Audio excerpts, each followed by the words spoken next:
And welcome everybody to another episode of Game Rivals. I'm your host, Maximilian X, and I am here with the one, the only, the supersonic Denirukun. How's it going, Denny? I'm good. How are you? I'm very good. I think we're both good. Oh yeah. At least, okay, like I'm holding these up, but for audio listeners, I'm sorry. I'm holding the Joy-Cons too, and Denny was playing on his Nintendo Switch too.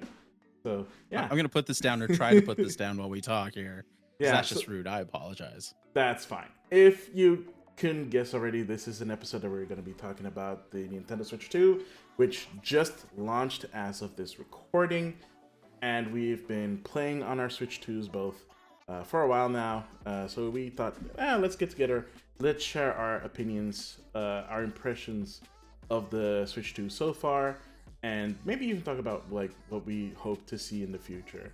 So I gotta ask Denny, how has your experience been so far with the Switch 2? It's been honestly great. I think I'd like to preface this by saying that there's been a roller coaster of emotions the last 40 days since we probably got like an announcement for the Switch, or since we started being able to pre-order the Switch. Yeah, And everything that's come out. Yeah, a month and a half. Roughly. So everything that's come out since the announcement, from the price to the way the games are gonna work, to the TOS, to every little piece of news that we've gotten, I went from I'm not buying it to I'm not pre-ordering it to I pre-ordered it to I'm waiting in line to I love this thing. So yeah, it's been an interesting couple of days. It really hasn't left my side, to be honest with you, because I've kept wanting to play it more and more and more. Okay. That's crazy, because my experience has been a little bit different, right? Because from the get-go, for me it was a roller coaster when they did the Switch 2 Direct, right? So I did a live stream on that, on my reactions. Like, the Direct itself was awesome. I keep saying that. Probably one of the best 100%. Directs they ever did. Then came the miscommunications and the stuff that was not communicated properly between the pricing, how the pricing worked, and then later finding out how pre-orders were going to work. At least if you're going to pre-order through Nintendo themselves. And every region is a little bit different, right? In Japan, they already have a system in place, like it's not a Nintendo system, but everybody in Japan kind of does the same thing when it comes to pre-orders, even when it comes to concert tickets, and that is a lottery system. You sign up for the lottery system, and you basically hope to crap that you get selected so that you can actually buy the thing that you want to buy. So you don't even get the over here. You don't even get the guarantee of buying the thing. You're just hoping that you get the chance to buy it. You're bidding for the opportunity to buy the Switch 2. Exactly. And with my Nintendo store in Japan, the way that worked there was you needed to have a Nintendo Switch Online membership uninterrupted for a year. Really? Minimum. Yeah. And you also had needed 50 hours of gameplay over the past year. So if you play your Switch a lot, then you should not be a problem. If you have the Nintendo Switch online subscription, that should not be a problem. Yeah. Then when you fulfill those criteria, you get to enter the lottery. And you have to enter the lottery for one of two things. One is the Nintendo Switch 2 Japan only system, which only works with the Japanese games. Everything in the menus is Japanese, and you have to have a Japanese Nintendo account, which also was a requirement.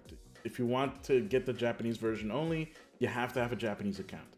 The other model is the global model that everybody else gets, which is multilingual. It can play all the games from all the regions, no problem.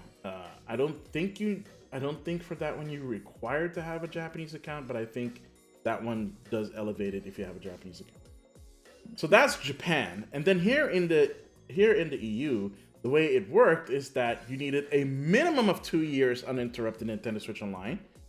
a certain amount of play time. Basically, the more you play, the higher your placement. There was no, as far as I could tell, they did not announce a minimum threshold of how much you had needed to have played the Switch prior to March 31st of 2025.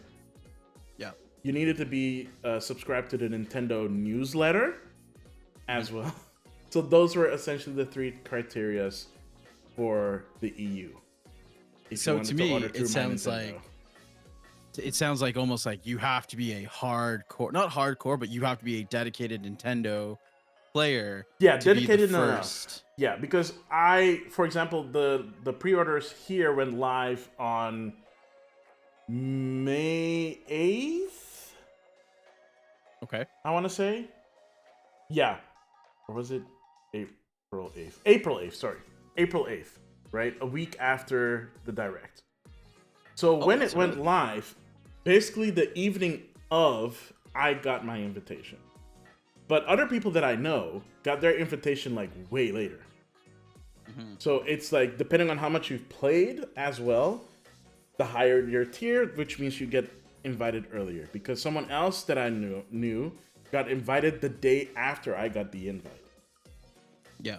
And then afterwards, and then stuff like that, and so on and so on. So basically, it trickled out, which is great for me because I wasn't able to pick up my pre-order until like way later than that, and I was able to do it no problem. Everywhere else I looked, their pre-orders were filled. And then afterwards, I don't know how it worked in the US in terms of like through the Nintendo Store. I think it's similar to how they did it in the EU. But when it came to retail, that was a little bit different. And you had experience with the retail part. I did the retail experience. Yeah. So we were able to, in Canada, so I would say North America, the Switch pre-orders were open on April 24th. And it was kind of like all major retailers. So Walmart, Best Buy, GameStop, which is now known in Canada as EB Games. Welcome back, EB Games. And everybody went to go do it online. Now, I had the unfortunate timing that I was in a training class on a VPN that didn't allow access to outside pages. So I couldn't even pre-order my Switch online. Oh, man. So I gave up hope because I heard like Walmart sold out within 5 minutes as soon as the clock struck midnight. Everyone was kind of the same. And EB Games was like, we're out too. So the funny story, the next day we're wrapping up our training class and you know, we're in the city outside of where I live.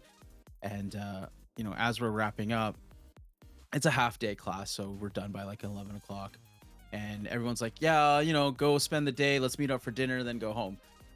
So I was just scrolling on my phone through Instagram and EB Game announced that they had reallocated stock to stores.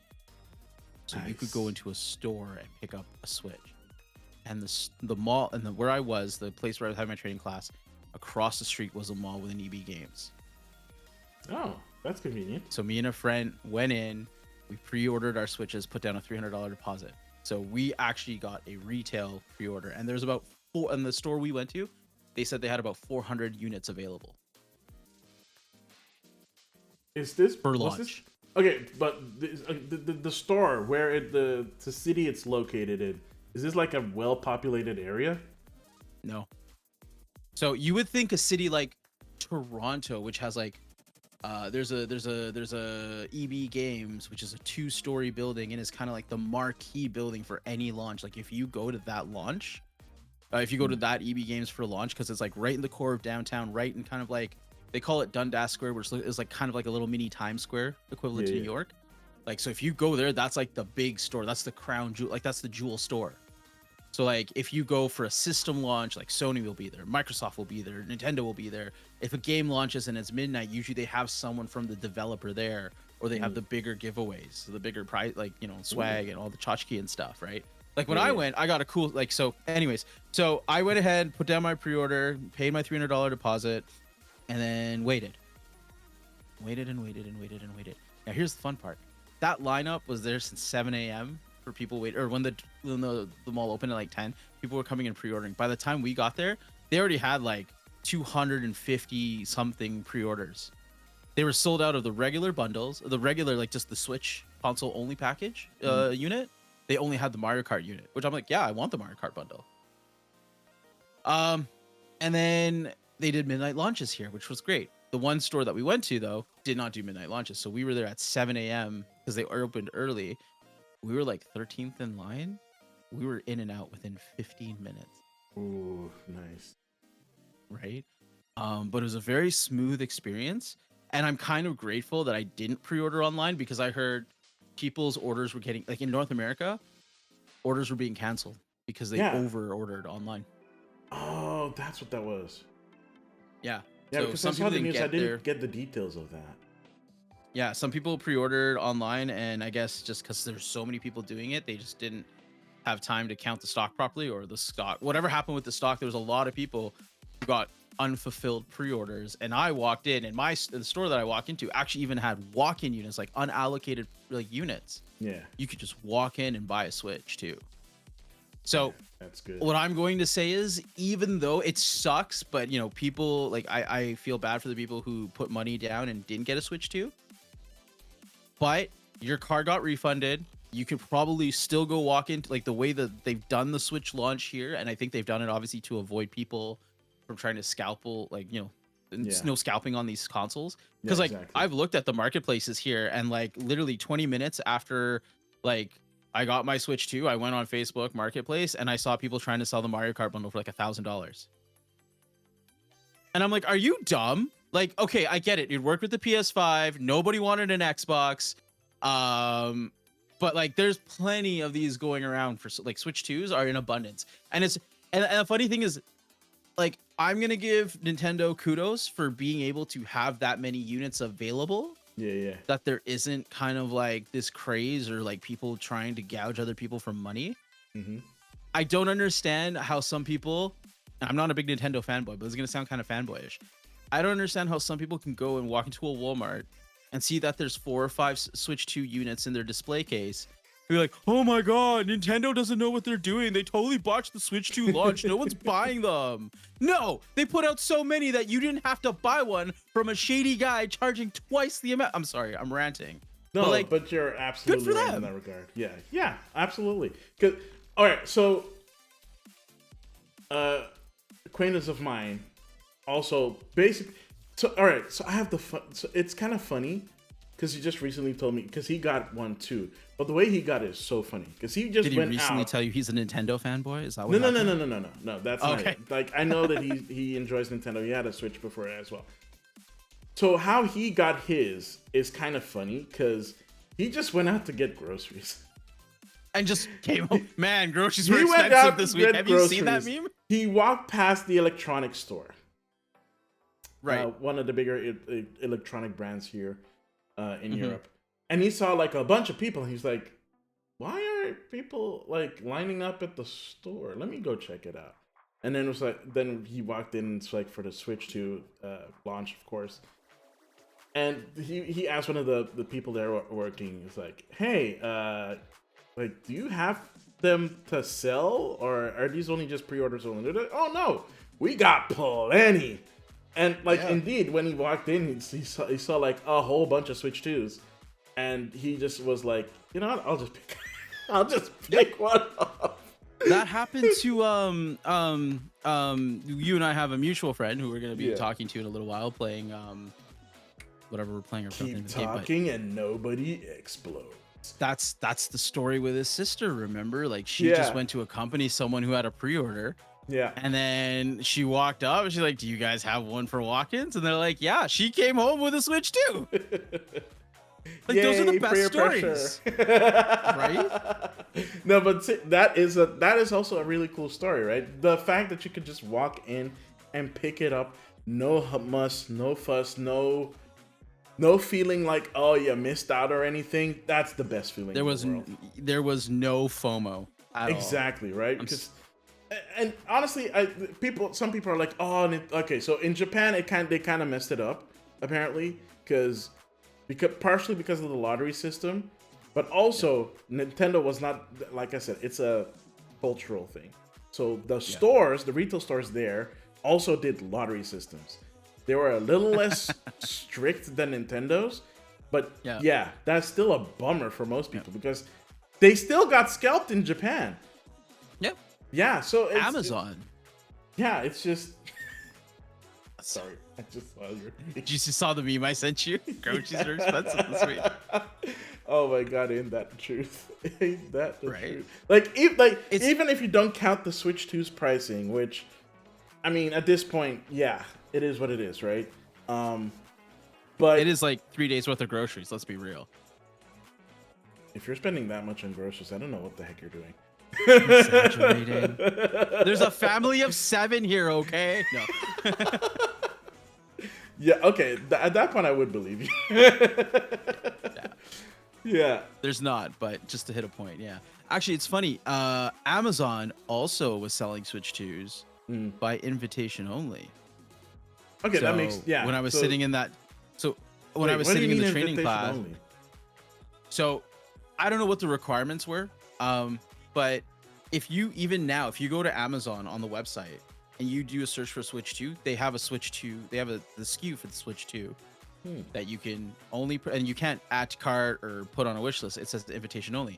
So when I was in that training class on the day pre-orders launched, my friend was there and she was sitting next to me and she poked at me while we were in class and she showed me her phone and she had gotten an email from Amazon saying, "Hey, you are now invited to purchase and / pre-order a Switch 2." Yeah. And I was like, okay. What? No, sorry. I was looking at Amazon here and they are not up for pre-order, but the price I'm seeing for the Mario Kart bundle is 719 euros. So mind you, that bundle is supposed to be 509 euros. Yes.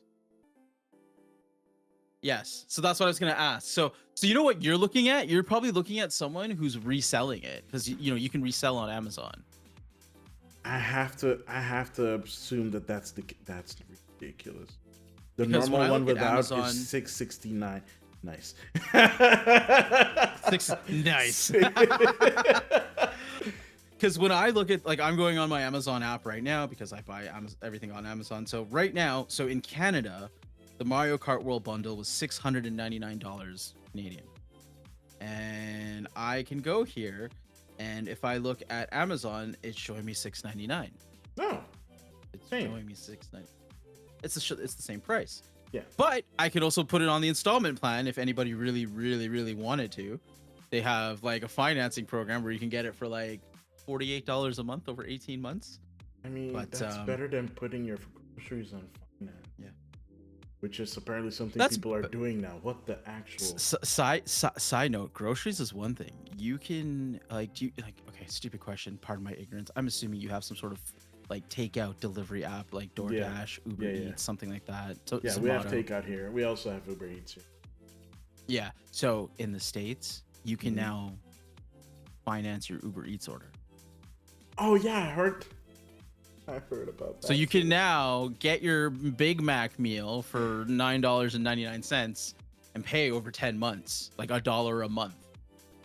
I don't know if that's how it actually works or if there's like a minimum amount, but it's really stupid. That's so weird. Yes, but we're getting sidetracked because we're here to talk about the Switch 2, aren't we? Yeah, we are here to talk about the Switch 2, and we don't have a lot of time. So let's. So I'm gonna ask you a quick question. You've had it in your hands now for a couple of days. Yes. 3 days ish. Yeah, 3 days ish. How has your experience been playing on the Switch? Pros, cons, do better, takeaways. What would you like to see in the Switch 2 OLED? Okay, or is it too early to say anything? One, that's way too early. Two, I don't think you need it. Like people, so here's the thing, right? There's a couple of things that, so my experience with the Switch 2 is a little bit, not great, because I did not get my Switch on launch day. But is that really a Switch 2 thing, or is that like a It's not a Switch. thing? It's not a Switch 2 thing. That was 100% a courier thing. But when I finally got it, I didn't have a lot of time to spend with it the first day because the next day I had to go to work, and then we're here now. So I haven't had the time to spend as much as I would have liked to spend time with it. That being said, oh my god, like the first thing that you notice, of course, when you get it, the box and everything, is the heft. It's a lot heavier when you take it out of the box, put it together. It feels a little bit more hefty. If you're playing over a long period of time in handheld mode, your hands might get a little bit, your arms might get a little bit tired if you're not like supporting it. But if you're supporting it, you should be fine. Yep. The Joy-Cons themselves feel so good, mostly because big hands, and the tiny Joy-Cons. They say about people with big hands. They need big Joy-Cons. That's true. that is true. And they feel really good. The first thing that I noticed, obviously the first thing that everybody checks is the analog stick, and that feels so good on here. For one, it's bigger, so it doesn't feel like a little nubbin. It feels like a big nubbin. And good nubbin. Yeah, it's just really good. I know it's not Hall effect sensors, but as long as they're using better quality potentiometers, fine. Yep. You should not worry about stuff like drift for a decent amount of time, unless you are insane and just play like a crazy person. That's the only way I can assume that you would get early Joy-Con drift, because then at that point that's on you, right? So because it can happen. Never had Joy-Con drift ever on any. I've had. This is my third Switch console. Like, I had the OG Switch, I had a Switch OLED, and now I have a Switch 2. Yeah, I have not had any stick drift on any of my Switch, on any of my Joy-Cons, whether they came with my OLED or I got new ones, and I just got new ones for the color's sake before I learned I could just do the shell replacement and how easy it actually is if you take your time, like if you're careful. My little brothers both have Switches now. Well, my little brother, one of them has a Switch, and he's fine. Like, he's had we had one Joy-Con that had stick drift, but he's also had it for a very, very, very, very long time, and that's his primary console. So that's fine. We swapped it out or whatever because we had some donor Joy-Cons. My other little brother, who is a very aggressive Fortnite player, like when I see him play Fortnite on a controller, he's literally like, yeah. For audio don't get me wrong, he's going crazy on the controller. I'm just button mashing on a DualShock 4 that I use on my PC, but like, he plays good, but he plays aggressively, like very like large, like like aggressive motions. Yeah. And every PS5, he's gone through like 3 PS5 controllers to get stick drift. I'm just like, that's a you problem, buddy. So yeah, I've never had stick drift. I think the controllers are great. A little bit more spacing helps your hands feel less cramped. Yeah, that's true. Like, because the one thing I had to do is I did get like those Hori split pads because they were a little bit bigger for the original Switch, so that you had a little bit more space. I also don't know what my Switch feels like organically because I've had a case on my Switch since day one. Like, as soon as I had this ready, it's a nice case. Thank you, Spigen.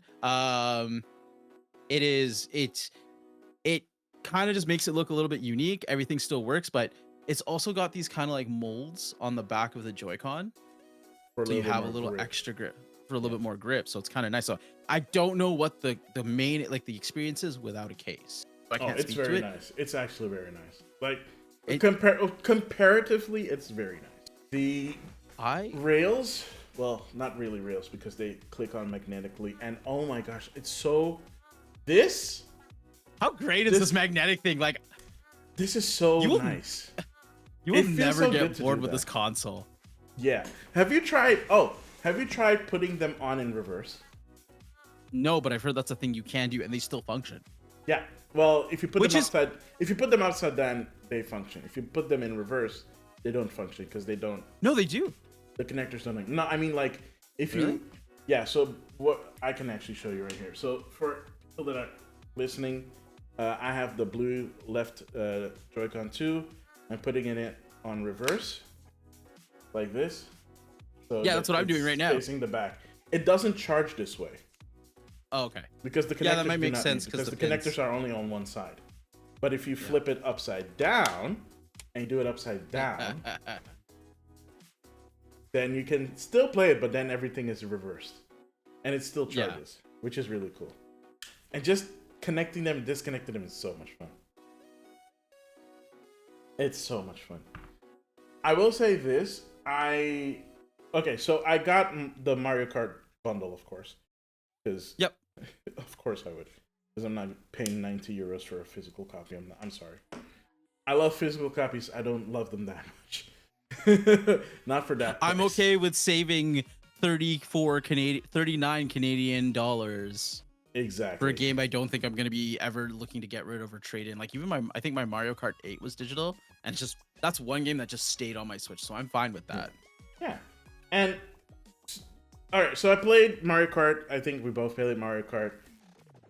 I flipping love Mario Kart World. I already knew that I was going to love it, and it went beyond my expectations for a few reasons. One, Joy-Cons feel great. The HD Rumble 2 is so much more intense and so much more impactful. So when you're playing Mario Kart World, you have the free roam section where you can just drive around the world, do laps or whatever, do donuts, or sit there and just vibe, because we'll get to the soundtrack, but when you hit a P switch, for example, and I think that's the best example, the thunk of the P switch feels so satisfying. You hear the sound and then you feel the vibration. It's like gudunk. It feels like literally like you're pressing a button and the button is heavy and it goes like gudunk and you feel it. And when it's connected to the screen, it feels even more intense because now you have both Joy-Cons connected to a bigger device that is sending the vibrations to each other. So the whole system just feels like it just went gudunk. Like it just plunged it down or something. So it's interesting you mentioned that, because I literally, like, as you started talking, I wanted to feel the same thing, so I just hopped into free roam mode right now just to hit a P switch. And yeah, you're absolutely right. Like that feeling when you drive over it, and it is a very interesting level of immersion. Yeah. When you're playing it all together like cohesively on handheld mode. I didn't notice that till you brought it up, actually, which is really funny. But that's because like I was so into the game, like trying, like okay, so Grand Prix done. I got all of that. I'm working on Knockout Tour right now, and like I'm going back because I'm trying to get first on all the Knockout Tours, and like I'm just so invested. Like it's like that, you know, when you get in that zone, you stop seeing and feeling everything else. You're just trying to race. Like I've not actually had that with a Mario Kart game in a very long time. I don't think I've had that since like Mario Kart 7. Which was on the like the 3DS version. Yeah. So, yeah, and online's fun too. It's hectic as hell. Oh, absolutely. I'm so in love with the Knockout Tour. It's been so much fun. Like battle mode is battle mode, and battle mode will always be fun. But Knockout Tour just it's a new level of like teeth gritting suspense that I haven't had in Mario Kart in a long time. So I love Knockout Tour. I kind of want to, and the beauty is you can create your own Knockout Tours when you go online. Like you can create your own courses. That's pretty cool. Yeah, I mean Mario Kart World. I'm sorry, the soundtrack. Oh, the soundtrack is so good. Oh my god, I will just go into free roam and just chill. I'll just vibe out, listening to the music, drive around like it's gosh darn Outrun. I'm saying that correct? Yeah, Outrun. Take a game. Yeah, Outrun. Yes. Yep. You're good. So good. Yeah. Soundtrack, like Nintendo. You have a Nintendo music app. Just give me the soundtrack already. I just want music the on there, man. I pay for my Nintendo Switch Online Plus expansion. Exactly. So, I have a cool Easter egg I need to share with you. I don't know if you know it yet, but we'll talk about it in a second. I want my Nintendo Music app. Like, make it part of the thing. Make a premium version as part of that subscription, and give me all the music. Yes, please. Oh my god, I want, like, there's no Xenoblades music. How do you do that? I don't know. Man. All right. So outside of that, the system itself. Smooth, just smooth.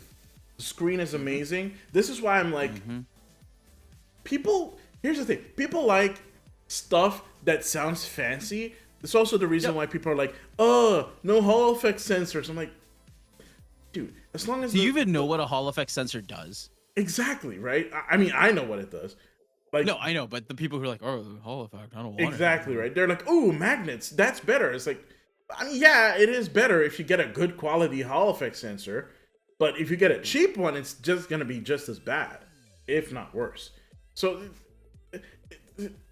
here's Nintendo needed to cut some corners, and they knew where they had to put in more R&D to get better quality, which is what Nintendo always does, and they seem to have done that with the Joy-Cons too. So, like, back off of that sense. And the same goes for the OLED thing. People are like, oh, well, it's not an OLED screen. First of all, do you know how much a flippin' OLED screen costs to make? Especially with the features, this size, and the features that they put in this screen.